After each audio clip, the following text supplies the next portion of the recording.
qui était des études océaniennes, le numéro 365, une démarche innovante de recherche-action autour de l'enseignement du tahitien à l'Université de la Polynésie française. Je vais laisser du coup la parole à mes deux intervenantes.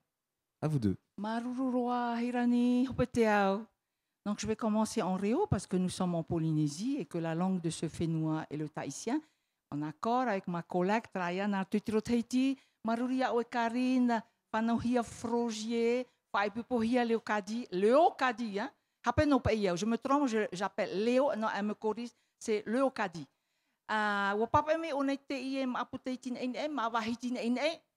elle a écrit quelque chose de court, mais ô combien, s'il faut reconsidérer tout le travail, et c'est sa thèse doctorale, donc elle a eu l'idée de partager ce travail doctoral à travers cette publication dans ce qu'on appelle la Société des études océaniennes. Et donc, le titre de son article, Traia, une démarche innovante, n'est-ce pas, de recherche-création, les deux mots avec un trait d'union, autour de l'enseignement du tahitien. C'est pourquoi on a été intéressé par cet article à l'UPF. Traia Nartutrofrani, Maruro Karin Taramai Oe, et elle va se présenter à vous, elle est docteur déjà. Yorana me te ewahi, to taua wharer at e mahana, yorana tua oto te tapapa mai te ene mahana hopea o te whai i te tera hoora a puta i toatane. O vau te i o Karine Frogier a Leocadi, e hapi tamari i iau a toru ohuru matahiti tēnei. Hapi me voru to te motama hou, tua tahi, tua rua, et e mahana i te tua toru. Alors, je suis Karine Frogier, épouse Leocadi. J'ai la cinquantaine et ça fait une trentaine d'années, 31 ans exactement que j'enseigne. J'ai commencé dans les écoles maternelles, dans l'archipel des Gambiers, ensuite dans le premier degré, dans le second degré et aujourd'hui à l'université. C'est un honneur d'être ici et surtout d'être avec ma collègue parce que nous étions dans la même filière en langue et culture polynésienne à l'université de la Polynésie française. Et cela fait 30 ans que j'enseigne donc et j'avais dans ma tête l'idée de terminer mon cursus LMD, licence, master, doctorat. Et voilà, je l'ai concrétisé. Je l'ai fini, je l'ai soutenu l'année dernière, en décembre 2024, sur le sujet des transmissions des langues et cultures polynésiennes. Essayer d'analyser, essayer de retrouver les différentes problématiques qui bloquent nos jeunes, nos étudiants de l'université et surtout ceux qui sont en première année, les primo-entrants, le blocage qui existe dans l'enseignement, dans l'apprentissage du tahitien et surtout dans la pratique orale en Réo Tahiti, en tahitien. Je ne me suis pas éparpillée dans les autres langues polynésiennes parce que je ne parle pas toutes les langues. Je me suis focalisée sur le Réo Tahiti, sur le tahitien. Voilà, si Karine s'exprime ainsi, c'est parce que le contexte linguistique de la Polynésie française actuelle est un peu compliqué au niveau du parler des langues et surtout de la survie de ces langues. Et quand elle a dit que les étudiants de l'université, à la limite, on pourrait dire, se domestiquent, en tahitien comme on dit, par rapport à leur langue, la culture, ça marche. La langue, c'est un peu différente, parce que savoir parler une langue, c'est pas juste quelques mots, yorana, hachuru, maite, non. C'est vraiment la langue dans toute sa beauté poétique, narrative. Et Karine a eu cette idée depuis longtemps, je la connais déjà un moment, et elle me disait, c'est pas possible que nos étudiants ratent leurs études universitaires alors qu'ils ont tout en eux. C'est donner confiance à ces jeunes-là, les aider à retrouver déjà leur dignité, d'être parlant, et puis de savoir s'exprimer de la bonne façon avec de bonnes méthodes. Et c'est là la question à Karine. Qu'est-ce qui fait que la recherche-création prend tout son sens? Alors, ma thèse, elle est composée de 7 parties. Et cet extrait qui se trouve donc dans le livre de SEO, et je me remercie d'ailleurs la présidente de la Société des océanistes, ma collègue Vahi Tuheyavaricho, qui a bien voulu accepter mon article, Marurumet Eyaoe Vahi. Donc, la thèse est composée de 7 parties et cet extrait provient de la 5e partie où justement je propose comme stratégie pédagogique et didactique aux étudiants une aide de ma part, une aide du corps enseignant, une aide aussi qui provient des personnes ressources qui m'ont beaucoup aidé, qui m'ont accompagné dans cette aventure académique. Eh bien, différents types de recherches que j'ai nommées recherche tout d'abord action, accompagner les étudiants à être des étudiants acteurs, une recherche implication pour qu'ils puissent s'intégrer, s'impliquer finalement dans nos exercices, dans les TP, dans les travaux pratiques, dans les exercices sur le terrain, sur le campus, mais aussi hors des murs de l'université. Et enfin, la recherche-création. La recherche-création, pourquoi la recherche-création? Eh bien, je voulais apporter une pédagogie innovante sur le plan de la didactique en passant par les arts polynésiens. Pourquoi les arts polynésiens? Parce que nous sommes un peuple océanien et nous baignons dans les arts polynésiens, dans les arts océaniens. Nous sommes entourés de plusieurs artistes et j'ai remarqué que je faisais ces différents types de recherches inconsciemment depuis le collège de Haroué où j'ai enseigné environ 11-12 ans.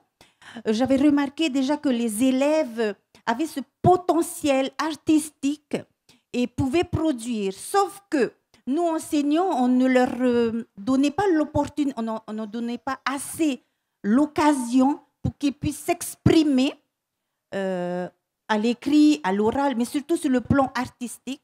Et il a fallu donc que j'arrive à l'université pour que je constate que effectivement nos étudiants, dès la première année de licence langue et culture polynésienne, avaient tous ces atouts entre les mains.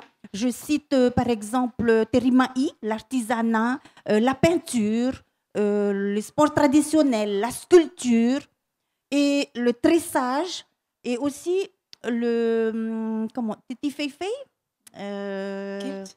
oui, les patchwork, oui. Hein, coudre nos patchwork. Et dans mes recherches, j'ai essayé de questionner les étudiants en leur demandant mais d'où proviennent vos connaissances artistiques. Et c'est là que la réponse est apparue au niveau d'une transmission intergénérationnelle, puisque les anciens, les grands-parents, les arrière-grands-parents transmettent toujours les différents arts à leurs enfants et qui sont devenus nos étudiants aujourd'hui. Le constat est très fort parce que je ne me suis pas attardée uniquement sur le plan artistique. J'ai utilisé cet outil pour pouvoir faire parler les langues, la langue tahitienne dans mes recherches. Et donc, tout se faisait en Rio-Tahiti finalement. Bon, même si certains parfois mélangeaient le tahitien et le français, ce n'était pas grave. Mais dans mes travaux de recherche, c'était justement essayer de voir comment les étudiants pouvaient-ils réveiller cette graine qu'ils ont finalement en eux. Ils entendent déjà parler le tahitien, ils savent parler, ils ne savent peut-être pas très bien structurer au niveau de la grammaire, de la structure grammaticale du tahitien, mais ils savent finalement parler, mais n'osent pas le faire. Et donc, en mettant en place cette démarche innovante, eh bien, j'ai vraiment fait un constat très positif parce que finalement, rien qu'en mettant en avant la peinture, en mettant en avant la couture au niveau des patchwork, des tifeifei, en mettant en avant la sculpture pour nos étudiants marquisiens, sculpture sur le bois, sur la pierre et sur l'os, eh bien, les étudiants arrivaient mieux à s'exprimer, à réveiller cette conscience didactique qu'ils avaient en eux. Et donc, c'était gagné pour moi parce que le fait de les mettre en avant, de les pousser vers dans une autre dimension, eh bien, leur permettait justement de faire pousser cette graine qu'il y a en eux, cette graine linguistique, culturelle, qui germe et qui pousse et qui avance. Voilà. Oui, c'est vraiment bravo à toi, Karine, d'avoir pensé t'attaquer à cette question, à cette problématique qui est peu courante, hein, de jumeler les langues, le patrimoine linguistique et les arts. Parce que nous sommes, comme tu disais, entourés de déjà la nature de nos îles nous parle, les arbres. Et justement, il y a un arbre qui a retenu ton attention parce que cet arbre-là est un des premiers arbres amenés depuis le Pacifique occidental jusqu'à nos îles. Et il y a le Te Wiri Henry que tout le monde connaît ici en Polynésie et ailleurs, Tahiti aux temps anciens, Ancient Tahiti. Et dans cet ouvrage, il y a ce qu'on appelle maintenant, enfin, on n'est pas d'accord là-dessus, enfin, en tout cas, une légende. C'est la légende, si tu permets, du breadfruit, du uru. La légende du uru, du mayore, c'est d'autres thèmes. Donc, l'arbre à pain. Et dans le Te Wiri Henry, il y a un récit qui raconte cette histoire-là. Peux-tu nous en dire plus? Oui, alors, durant toutes ces années d'enseignement, donc une trentaine d'années maintenant, je suis toujours partie du principe qu'il faut partir du connu, ce que savent les étudiants pour pouvoir bâtir mes enseignements. Donc, justement, en parlant de cette légende, je me disais que voilà, nos enfants, nos élèves, nos étudiants du Fénois ont normalement dans leur jardin un tumuru. Donc, ils savent ce que c'est qu'un arbre à pain. Et donc, on va parler de cet arbre.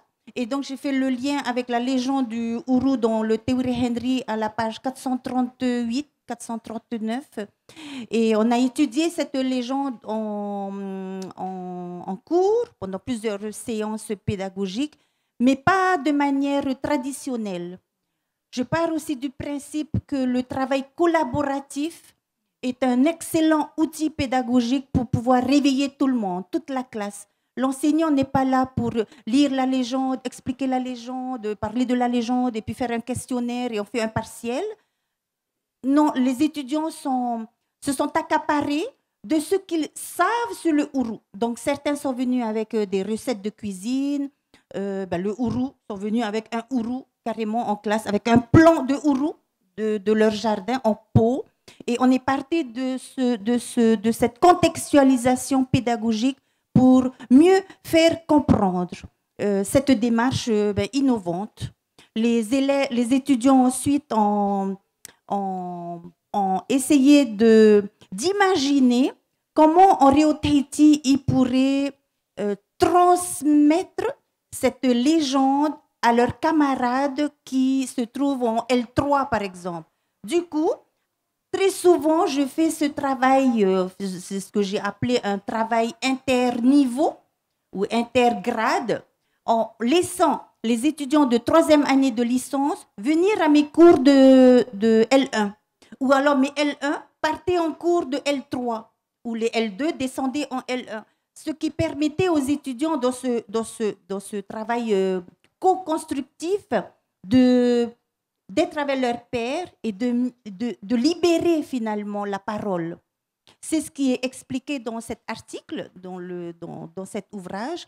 C'est la liberté de parole en français, bien sûr, mais surtout en Rio Tahiti, parce qu'entre étudiants, eh bien, ils se corrigeaient beaucoup plus facilement. Et c'est une méthode pédagogique que j'appelle la classe renversée.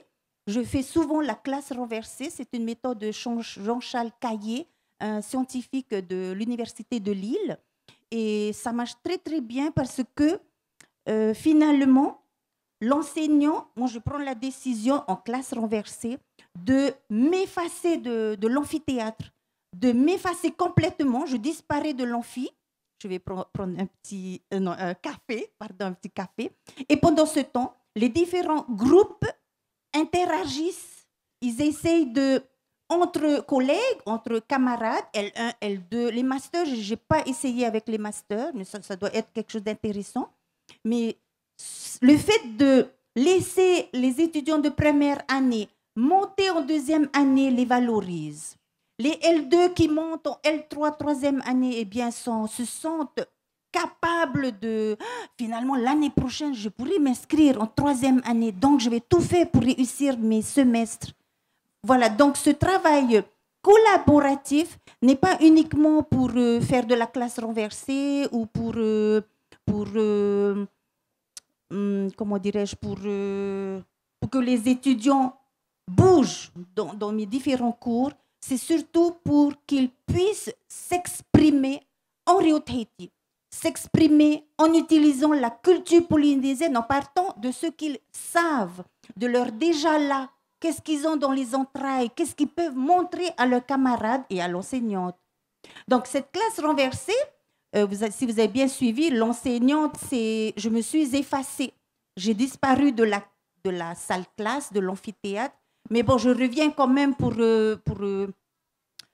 contrôler où est-ce qu'on en est au niveau de la langue par rapport à cette démarche innovante.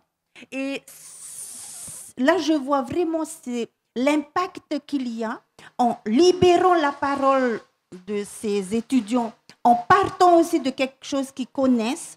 Eh bien, ils ont plus à même de pouvoir s'exprimer en Rio Tahiti. Et d'ailleurs, ce que j'ai remarqué aussi dans mes travaux de recherche, c'est le plurilinguisme, la place du plurilinguisme, parce que les Marquisiens, du coup, utilisaient leur langue pour interagir avec ceux des Australes, par exemple. Les Australes répondaient à ceux des Tuamotu en Rio Rimatara ou Raivave. Le Paumotu répondait aux Marquisiens en Rio Paumotu. Et donc, c'est une richesse incroyable et surtout vivant. La séance de classe est vivante puisque tout le monde s'exprime en prenant la parole à chaque fois. On n'est pas au marché. Tout le monde, on apprend à prendre la parole à chaque fois. Et c'est ce que j'essaye de démontrer ici en partant de la légende du Uru, comment cet arbre peut débloquer, peut apporter sa petite pierre en passant par le père de famille qui est Ruata'ata, comment la métamorphose de Ruata'ata pourrait aider les étudiants à mieux comprendre cette souffrance qu'il a eue, ce père, en devenant cet arbre à pain. Et comment les étudiants eux-mêmes souffrent à leur tour lorsqu'ils s'expriment en tahitien. Et c'était vraiment de réelles souffrances parce que beaucoup ont une insécurité linguistique et culturelle aussi. Mais dans ces 6 années de travaux de recherche, eh bien, j'ai pu comprendre que nos élèves, de la maternelle jusqu'à l'université, ont vraiment beaucoup de compétences et ont du potentiel. Il faut qu'on ait confiance en eux. Il faut qu'on montre qu'on a une grande confiance en eux pour qu'ils puissent avoir de l'assurance et de l'estime de soi. Si je comprends bien ta démarche, c'est aussi lié à ta personnalité, Karine. Parce que pour mener une telle expérience avec un tel mouvement interculture, interinsulaire, il faut quand même que quelqu'un soit l'enseignante que tu es, sensibilisé à cet exercice et aussi l'état d'esprit dans lequel tu as abordé non seulement la légende, mais l'animation en milieu universitaire. Hein? On n'est pas au collège ou au lycée, on est à l'université. On est censé avoir des cloisonnements, on sait ce que c'est. Et toi, tu as réussi à faire dialoguer des gens dans ces langues différentes, dans ces parlers différents. Et qu'est-ce qu'ils en ont pensé, eux? Est-ce que tu en as pensé, toi? Tu as sorti cet article. Mais avec le recul, qu'est-ce qu'il faut retenir de tout ça? Alors c'est juste pour dire qu'il reste 3 minutes. Prendre en compte pour ta réponse. Okay. Alors, je pense que c'est le fait que je sois issue d'une famille nombreuse et qu'on ait grandi sur un petit motu à Raiatea, sur le motu Nuutere avec Aau.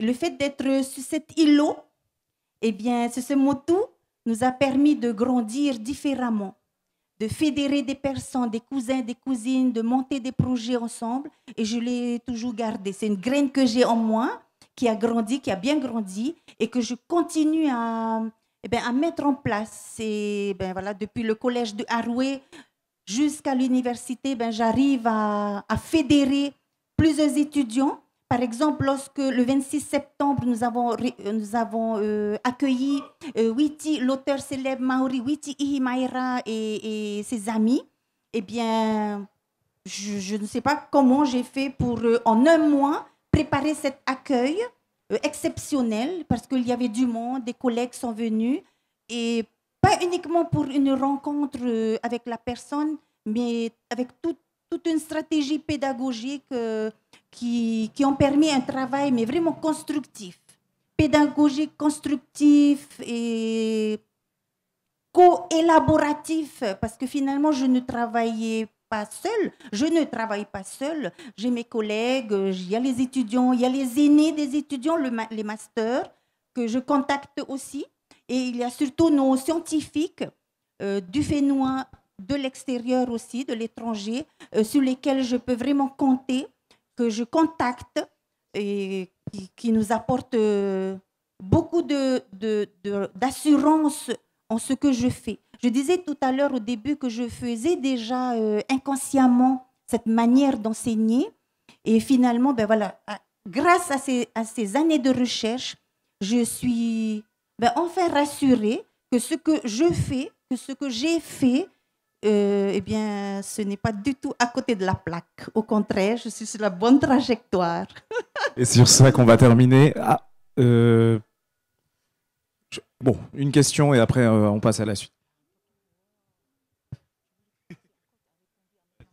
Merci beaucoup pour cette présentation. Alors, ce n'est pas une question, c'est juste pour confirmer, puisque moi j'étais là et j'ai assisté aussi à l'accueil de Witi Ihimaera, Mireille aussi était là.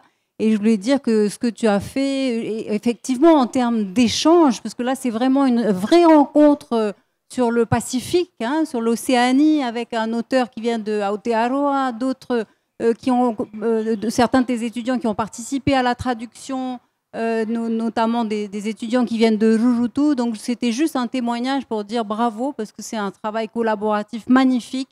Et on a de la chance donc d'avoir ce type de fonctionnement à l'université. Vraiment, merci. Merci beaucoup, Titawa.